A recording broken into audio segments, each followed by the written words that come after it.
Okay, boys. This is a subject that has been near and dear to my heart ever since my very youngest years. And that's scamming people out of their money. Now, this is a what do you call these things? Promotion? Production? I don't know. A professional? No, a report. Seminar. Yeah, this is a scamming seminar about how to scam people out of their money. So I want you guys, while we're watching this, it's a TED Talk. Presentation. Yeah, there you go. Presentation. Think about all the different ways, think about all the games you've played, and keep this in mind.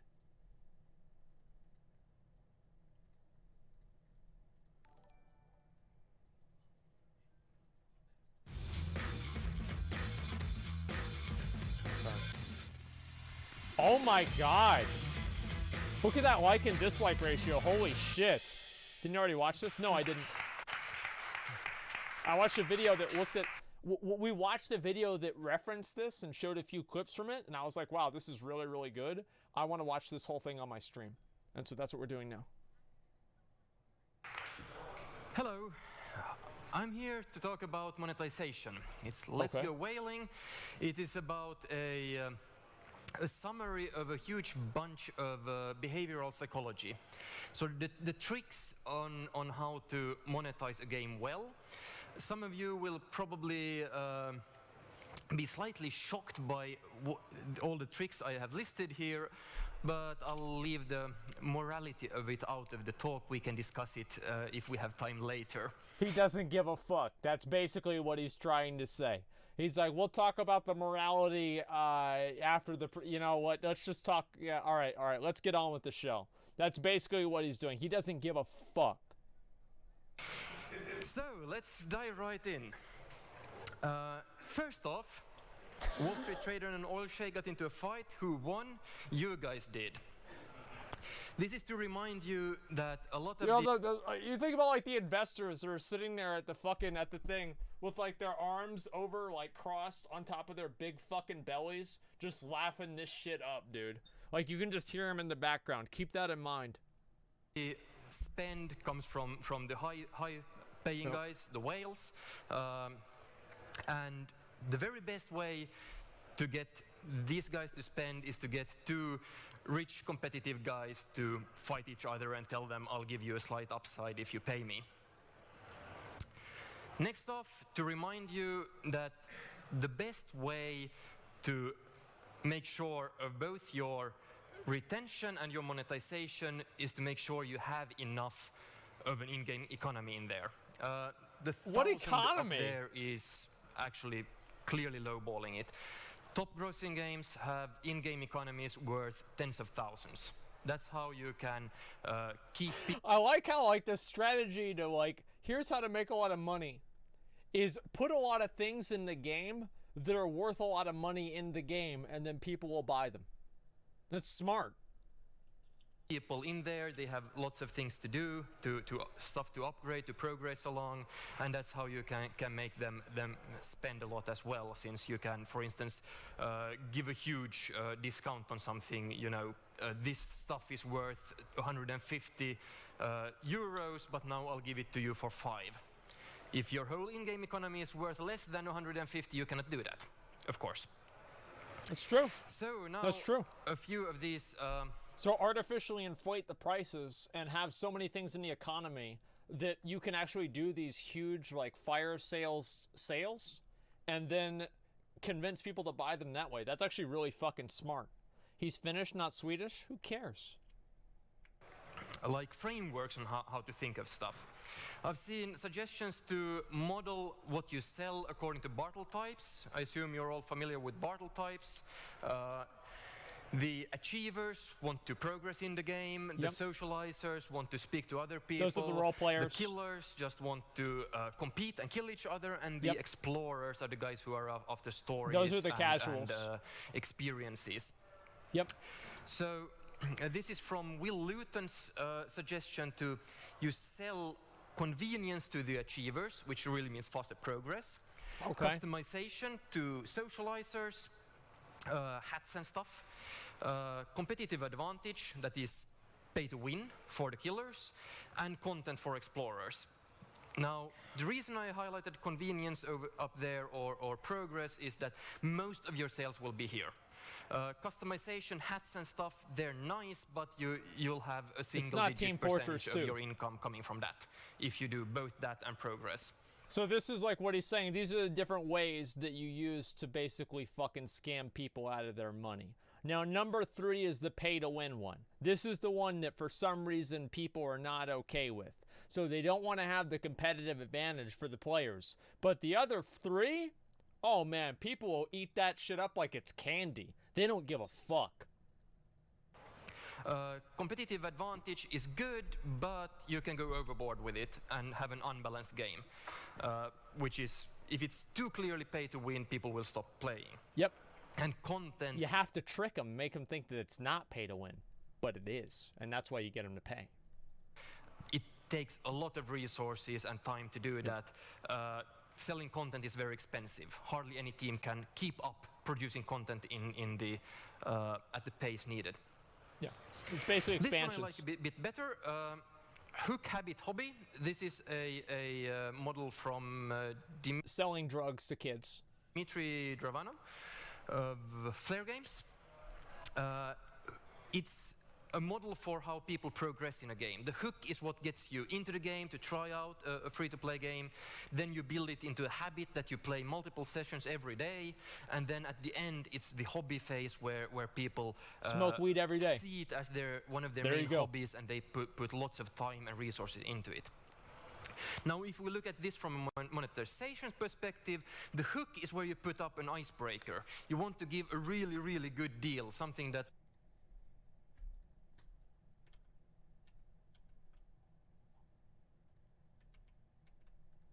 a no-brainer. You would be crazy to turn it down as a player. The reason to give a really good deal up front is by making people spend up front, they are also emotionally committing to your game, their retention will go up. And the first spend is, it breaks the ice, then they think of themselves as spenders in the game. It's okay for me to spend in the game. Lots of people otherwise have this wall up, I will never pay for a mobile game. So you need to break the wall first. Hey, look, it works. Hey, what can I say? It works. The habit is like the main meat of the game. This is where you sell the faster progress, as we just discussed. And the hobby is for the guys who have already maxed up. Oh, faster progress. Just a second. Whoa. Wait a minute. Pause. Oh, what's this? What? Whoa, what's this? Wow! How about that? Man, these Blizzard guys, they really know what they're doing. They're the guys who have all of their Clash of Clans building at the max level. They are already there. So you can no longer sell progress to them, you have to sell consumables. This is where you're selling the faster healing times or faster build times of armies. This is also where you get basically unlimited upper spend. There's no limit to how much you can spend in, for instance, Clash of Clans. Yep. So let's go down into some of these more tricks. Gachas. Who hasn't heard of gachas? Yep. Excellent. Most of you have. So gachas, they're named after gachapon, these Japanese machines, which are sort of slot machines that give you collectible stuff. Okay. On random, you get collectible stuff. But it's really the same mechanic that we have had in Western markets for collectible playing cards like Magic the Gathering. Booster packs. You never had Charizard. No matter how much you spend, you cannot directly get the card you want. You have to, over and over again, pay to get a bunch of random cards and hope that the thing you wanted is in there. Or then you like trade them somehow if there's... Or saying, wow, well, you're no longer able to buy the specific item that you want. let's say with maybe the Azerite vendor, you know, you're not able, actually now you are, but before you weren't able to buy the item that you wanted, you just have to continue rolling the dice. I mean, just for an example. What wasn't what you hoped for. That's These right. are great for again both monetization and retention because people like the lottery part of it. If you want to look up Skinner box to know why, it's really a lot more exciting, and you get more content because people cannot immediately progress to the stuff they want. The Skinner box is a variable reinforcement ratio, which is what is the most powerful tool of getting people to repeat a process. So if you roll the dice and you always know exactly what you're going to get, you're not going to do it as often. If you roll the dice and you never get what you want, then you're never going to do it. But there's a sweet spot in the middle of it where whenever you roll the dice and you don't know if you're going to get it or not, you get that excitement. That's the variable reinforcement schedule that Skinner boxes use, right? And that's the strongest way of creating a gambling type behavior. And that's also the same thing that's happened with like games too. Think about the way they do WoW loot now. It's the same fucking thing. Okay, let's go. They have to keep trying a few times, so it really takes like 5 times as long to get the collection that they need compared to just progressing and collecting soft currency and buying it straight off.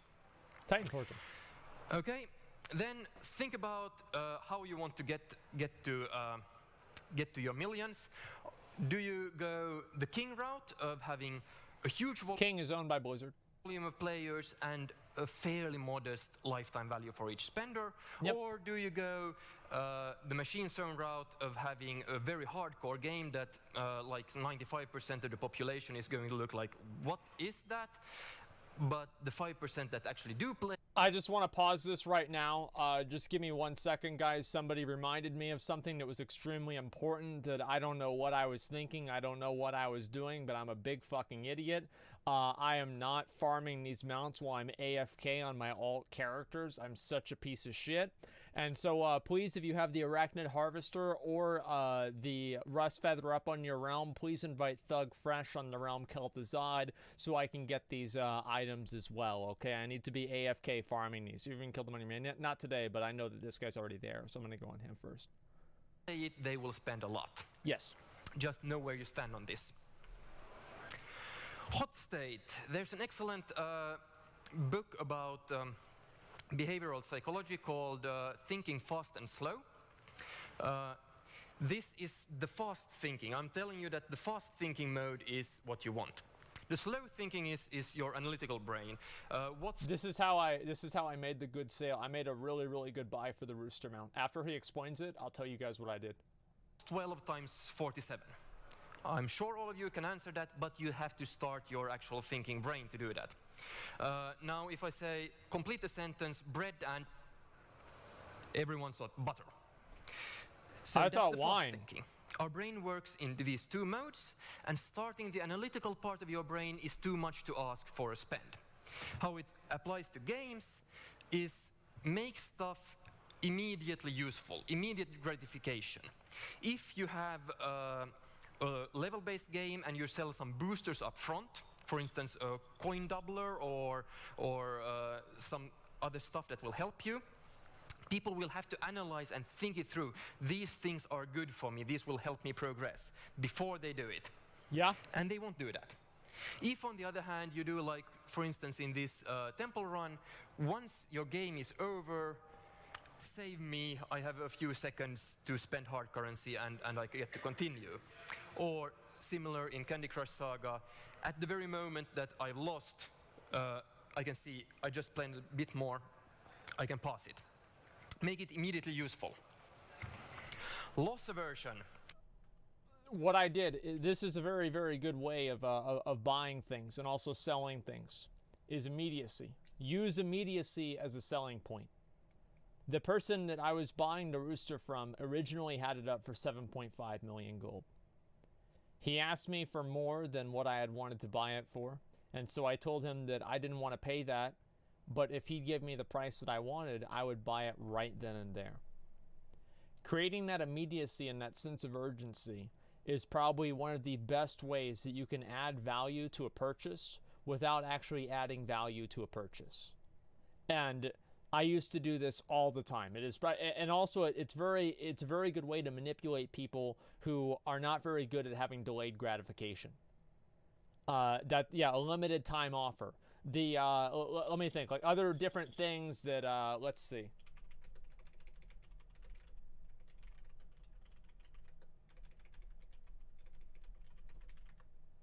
Like tell people that, like, maybe for example that, you know, you have this thing, and maybe if you don't buy it right now, it's going to be gone.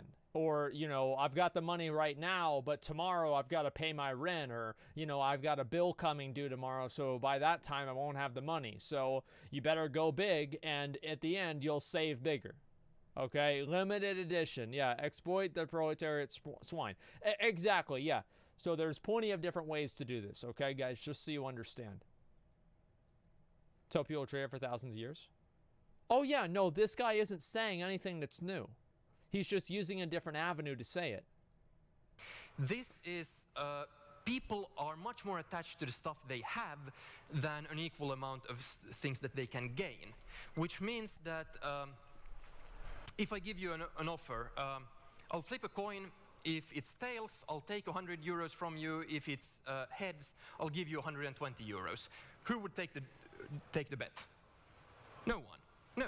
We need more gain to offset the loss is felt more strongly. We need like 200 against 100 loss, 200 gain against 100 loss, then we'll take the deal. In games, you can apply this by giving people stuff that feels is in their pocket, and then threaten to take it away unless they pay up. This is, lots of level-based games do this. There are collectibles in things like Puzzle and Dragons. You collect along the way. If you didn't finish the level, they'll take it from you. Now, pay to continue a bit. Offers and scarcity plays into the loss aversion. If there are rare cards up here, and you see the goblin going with his clocks, tick-tock, I'll take it away from you, I'll take it away from you. They are scarce, they go away. This is a brilliant way to get more. That's right. People it sure is. To spend more. Subscription, does anyone recognize the guy? He's the builder from Clash of Clans. The point of this is the builder has a very specific way of working. If you spend your hard currency on this guy, you will only get the benefit from him if you then keep coming back to the game very often. So it drives both retention and monetization. It creates a sense of investment. Stuff that makes people come back to your game a lot in order to get the value out of that. Yep. The IKEA effect. This Twitch is Prime too. Stuff that we put work into, we value more highly. You know, IKEA really sells you cardboard stuff. It's shit, but you value it pretty much still somehow slightly higher because you actually built it yourselves. The model over here is from a psychology book called Hooked, How to Build Hooking Products. This is how we build habits. There's a trigger to remind us to do something, then we go do an action, we get the variable reward, just like the gachas, we get the lottery ticket, and then to really hook it down, we need to ask people to do something for us, do a little bit of work, because then they become emotionally attached to that. Yep. And then we set up the next trigger, either internal or external. External trigger means really a notification in our case. Internal that people have in their minds that, you know, I started building that tower or I planted. That's why you have to do like a little bullshit quest or something like that at the beginning of things in order to get you invested in the system, right? That's basically the idea of it. Pumpkins, that means I need to come back in 8 hours. Yeah. So that's the trigger, and then we go round and round, and we have the habit. Anchoring is fun. Anchoring means that when we don't know the price of stuff. The first price we hear suggested for it becomes our anchor, and then we compare everything to that. Yep. For instance, an iconic example. This is what people do with WoW tokens. Black pearls, when they first came on the market, no one wanted them because they're dull and black and don't look very nice. The guy who had them told his summer trainee or whatnot to just dump the price of them and get rid of them. Yep. The summer trainee understood it wrong and actually hiked the price by 50% or 100%. And then suddenly they became these objects of desire. Even more special, I think, is this. If I ask all of you to write down the last 2 digits of your social security number, and then I have an auction, like imagine this is a fancy bottle of wine, and you get to bid on auction here. Okay. The people like me, my last 2 digits in my social security number are 99. I'd bid a higher price on this than the guys who have like 10 or 05. Just because I wrote down a high number on a paper will anchor my thinking on what goes next. So how to use this in a game? You start with a high offer, right? So what he's saying, you guys are putting question marks in chat. What he's saying is that you start with a high offer and you say this is worth $50, and you get that number $50 in people's heads, and let's say it's only worth $5. But if you say $50, now the conversation is around $50. And so that's why a lot of people start off high and then you basically negotiate down. That's the way that it goes. And so yeah, you basically, priming, anchoring, whatever you want to call it. So you start at $50, then you start having a conversation about 35. But if you started at 35, that means you're going to start having a conversation about 20. And you don't want to talk about 20, you want to talk about 35. And that's why you start high prices. That's basically the whole thing. And that's why, obviously, the Blizzard mounts, do you really think that it costs them $25 to sell you a mount? Fuck no, it doesn't. That's why they can go on sale all the time for these massive price reductions, is because it's worth nothing to them to do. But they can do that, and as soon as it goes on sale for that massive price reduction, everybody thinks, oh my God, I'm saving so much money by buying this thing that I don't actually own for only $8. That's how it works. It's worth what people are willing to pay? Well, yeah, but how do you change how much they're willing to pay? That's the conversation. It's not about, of course, it's obviously worth about how much people are willing to pay, but how do you make them willing to pay more money? Some games, immediately when you're in the tutorial, they suggest to you, you should buy this good IAP for 50 euros or something like that. I go like, oh, that's expensive, I'll never do that. Of course, no. And I expect them to say no. Then again, I come back like a few sessions later and suggest they buy it for 15. And I'll say, that's a good value, because my anchor was at 50. Social proof. So this is, we are herd animals, we tend to do what all of the others do. You all sit quiet listening to me, because that's what all of the other guys do here. So, especially when people are similar to us. This is good. This means that this is good. You should have the socially accepted way of behaving in your game should be paying. You want to tell people... Subscriber only chat. For instance, when a clan member of theirs spend IAP money, you want the whole clan to know, because then that becomes the socially acceptable way of behaving. You absolutely do not want to tell them that the majority of people in your game never spend money. That's right. Poison. Never tell them that. Absolutely. Availability means that the stuff we hear a lot about is the stuff we judge as likely to happen. This, for instance, can tie into gachas. If there are rare gachas, not every player will see them every session. Look at that. That's like the definition of rare. Yeah. Which means that they will think that it's not likely to happen that they get one of those, which means that you should tell them about it, which means every time a clan member gets one of the rare things, you should broadcast it to all of the others. Lay off, thank you very much to the Twitch Prime. Really appreciate that. D-Stag, thank you very much to the Twitch Prime as well. Son of Sevenless, thank you guys very much. Themselves, Dog on My Leg, ASAP Queef, Have a Pringle, thank you guys very much all for the subs. He legged himself, thank you very much for the sub as well. Thank you, thank you, thank you guys. It really, really means a lot. Thank you guys so much. Like your friend got this rare or legendary thing, then they will judge it more likely. The right amount of choice. This is a famous jam experiment. They put up a stall in a supermarket with 20 different jams. You know, have a taste here, then you have a discount, go buy some. And then they had a control group who had only 5 jams to taste. Okay. Now, for the one with 20, a lot of people stopped by and tasted the jams. But for the one with 6, a lot more people bought. Because they know that that's the best one. That's the one I want. If there are 20, there's too much choice. We just get anxious. We choose nothing. There's a bunch of data on... This Path of Exile kind of has this problem because they have so many microtransaction items that the player becomes overwhelmed. And also, let's go ahead and go back to the See You Later bundle. Because there are so many mounts that are in the store, players then have their decision-making process dispersed over so many different items, it becomes overwhelming to them.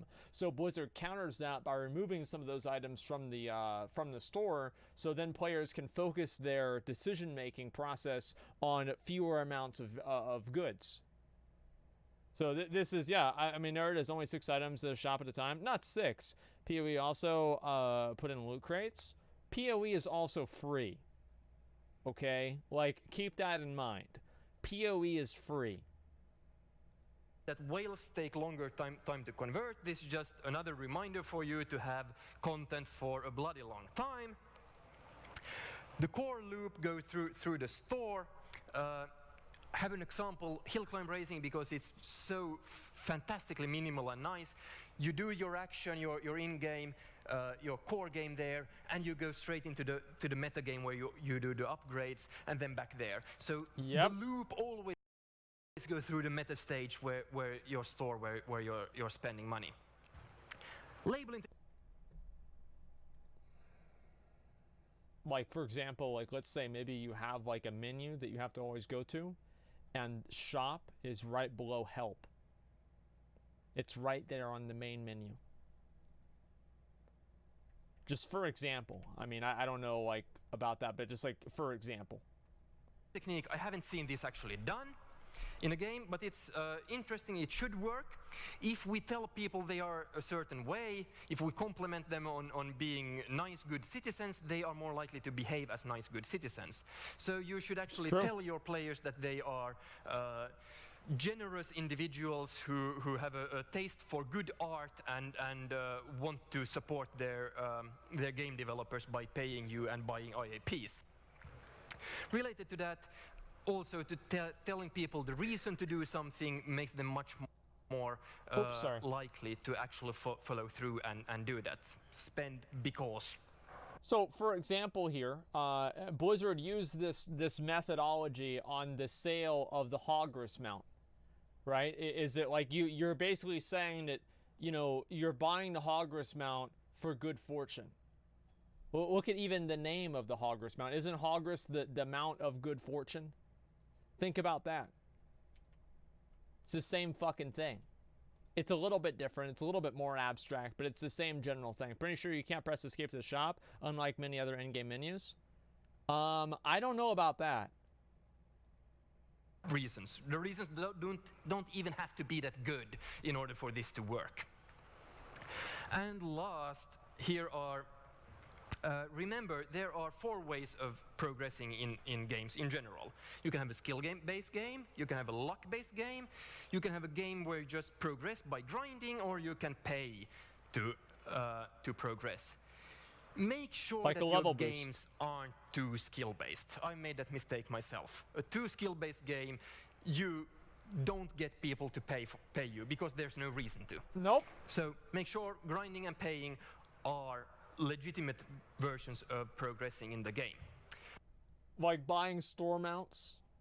Like buying store pets? Thank you, that's it. A few questions.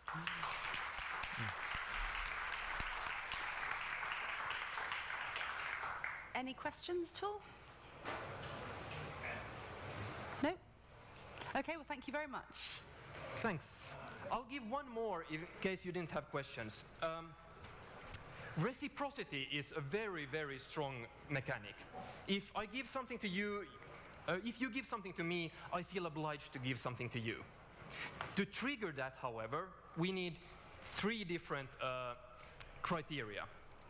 The gift needs to be unexpected, personal, and significant.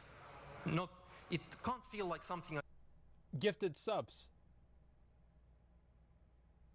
I gave to everyone, which makes this a real challenge to do as part of the game. But I think you can incentivize your players to trigger reciprocity between each other. But that's a challenge for you guys. Thank you.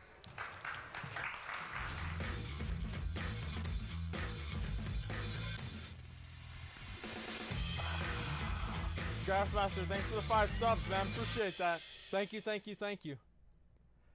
So this is how guys, can we get some gifted subs in the chat right now? God, dude. Can we please, guys, reach deep? Can we give back? I mean, we have a lot of generous people in this chat, right? A lot of people that, you know, they really care about how, you know, how well we're doing, right? And that's what matters. Yeah, very, very generous people. Mount? Oh wait, yeah, I tagged it. Okay, we're good. I'll get the mount here. Just a second here. Dan Hunter with the 5 get the community subs too. Thank you very much. Ray Quaza with the 5 get the community subs. Thank you, thank you, thank you, dude.